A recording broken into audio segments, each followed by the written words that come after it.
शेख भाई, जो बातें हम कर रहे थे चैंपियंस ट्रॉफी में इंडिया के लिए कि वो एक ही ग्राउंड पर खेल रहे हैं, उनको बड़ी एक कंफर्ट जोन है। हम भी तो सर एक स्टेडियम में और एक ही मुल्क में पर ज़्यादातर मैचेस खेलते रहे। क्या ये टीम जिस तरह से बाहर हुई, जिस तरह की परफॉर्मेंस रही, क्या इस टीम की कैपेसिटी यही थी या हम इसको ठीक इस्तेमाल नहीं कर सके? एंड हु इज़ रिस्पॉन्सिबल अगर टीम में कैपेसिटी थी और हम इस्तेमाल ना कर सके? क्योंकि लोगों को ये कहना है कि हमारे पास स्पिनर भी अच्छे थे, कुछ टॉप ऑर्डर में प्लेयर थे और ये टीम सेमीफाइनल में जा सकती थी। आप क्या एग्री करते हैं इस बात से? नहीं जा सकती थी, इसलिए कि हमारे प्लेयरों में एक ये क्वालिटी डेफिनेटली है कि वन फाइन डे एक दिन कोई अपना हाथ उठा के एक्स्ट्रा ऑर्डिनरी परफॉर्मेंस देने के लिए तैयार हो जाता है।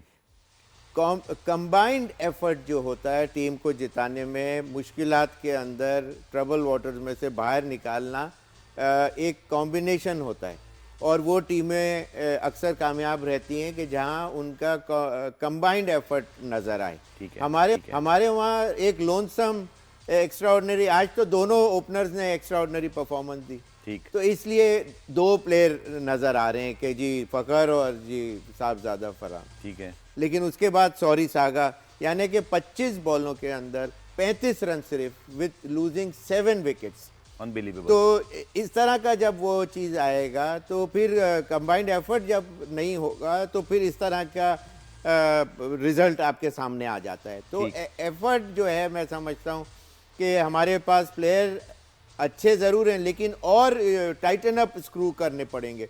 दोस्ती यारी, फेवरेटिज्म। सर, इस टीम से कितने कोई प्लेयर हम कैरी फॉरवर्ड कर सकते हैं? क्योंकि अब बहुत हो गया ना, सब प्लेयर्स को 2-2, 3-3, 4-4 वर्ल्ड कप मिल गए हैं। आपको लगता है कि पूरी टीम कैरी फॉरवर्ड हो सकती है? 3-4 हो सकते हैं या कोई 1-2 ही नजर आ रहे हैं आपको? आपकी क्या राय है?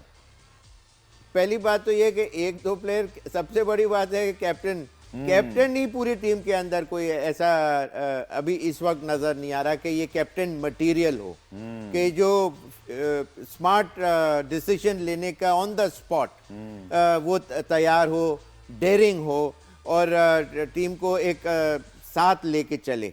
वो चीज अभी मुझे तो नजर नहीं आ रही। लेकिन ये कि कल इसके ऊपर प्रोग्राम में हम डेफिनेटली डिस्कस करेंगे how to groom a captain. ठीक है, वो चीज बड़ी इंपॉर्टेंट है। पाकिस्तान को उसकी जरूरत है, बेटर सिलेक्शन कमेटी की जरूरत है और जो लड़के बच्चे खेल रहे हैं इस वक्त सेटअप के अंदर, उनमें से पिक एंड चूज करना आपको, वो क्रिटिकल आई चाहिए। You got to read in between the line. भाई, आप सिलेक्शन कमेटी बनाएं। 100 रन किसी के मेरे ज्यादा हैं तो जरूरी नहीं है कि मैं ज्यादा आपसे अच्छा प्लेयर हूँ।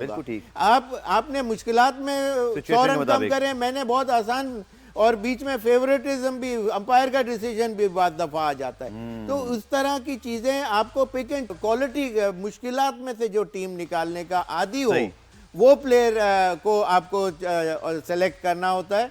और जो सिखाने वाले जो हैं वो, जैसे मैं बार बार यही कहता हूं कि वो सिर्फ सर्टिफिकेशन लेके हमारे उन बच्चों को सिखा रहे हैं जो अब 1-2 साल के अंदर जिन्होंने आना है सेटअप के अंदर। बिल्कुल ठीक है। तो जब वो चीज वो तैयार नहीं होंगे, आके खेल तो लेंगे, कोई 10 मैच खेलेगा तो उसमें 4 में परफॉर्मेंस कर ही लेता है। सही। तो वो चीज की वजह से हमें एंड में, बड़े टूर्नामेंट्स में एंड में जाके मुश्किलात आती। चलिए, जैसे आपने कहा कल के प्रोग्राम में मैं आपसे बहुत सारे सवाल जो रह गए, खासतौर पर इस हवाले से आप 2009 में जब पाकिस्तान जीता तो आप सिलेक्शन कमेटी का हिस्सा थे, लेकिन क्या हमारे पास जो इस पर डोमेस्टिक में प्लेयर्स मौजूद हैं, क्या है दमखम?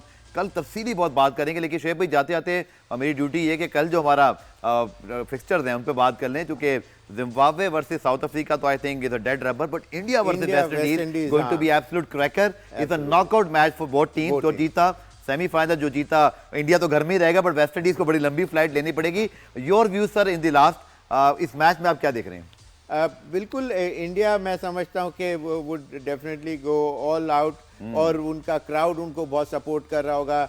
और इस मैच में उनको पता है कि क्वार्टर फाइनल जैसी पोजीशन वाला मैच है, तो और बड़ा वो सिनारियो देख रहे हैं। तो आई एम श्योर, मेरी नज़र में India would be the winners tomorrow. और इनके वेस्ट इंडीज़ के प्लेयर अच्छा पीक मेरा अंदाज़ा है कि वो कर चुके हैं ऑलरेडी, जो अच्छी इनिंग्स जो थी। तो क्रिकेट है, इट्स अ फनी गेम, लेकिन ये और फिर इसके अलावा दूसरा जो मैच है जिम्बाब्वे वर्सेस साउथ अफ्रीका, उसके अंदर जिम्बाब्वे अभी तक इतना ग्रेट शेक्स जो करना था वो कर चुके हैं। साउथ अफ्रीकन मेरा अंदाजा है कि जैसे दूसरों का भी अपनी बेंच स्ट्रेंथ भी थोड़ा चेक करना चाहेंगे। लेकिन शोएब भाई समझते हैं कि इंडिया की इस टीम का लिटमस टेस्ट जो है, लेकिन प्रेडिक्शन आप इंडिया के साथ जाना चाहेंगे?